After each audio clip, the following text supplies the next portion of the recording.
These things are not to be worried about. तुम्हें जिंदगी में जब नर्सरी में थे तब भी स्कूल जाने से फट रही थी, है ना? जब हम 10th में थे तो बोर्ड से फट रही थी, जब 11वीं में थे तो 11वीं मुश्किल लगी थी, 12वीं में थे 12वीं मुश्किल लगी थी। तो कैट कैसे तेरे को लगेगा कि हो पाएगा, मैं कर लूंगा? अभी तेरे को वो फीलिंग आनी नहीं है।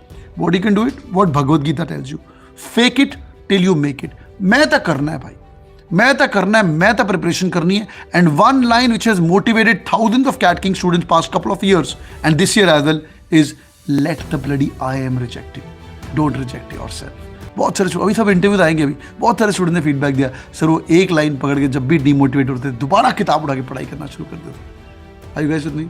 इसलिए पढ़ाई कर, आराम से कर, और हो पाएगा कि नहीं हो पाएगा? पक्का हो पाएगा, 100% for sure. God bless you guys. जिनको रिप्लाई नहीं कर पाया नीचे कमेंट करेगा, I reply to your comment.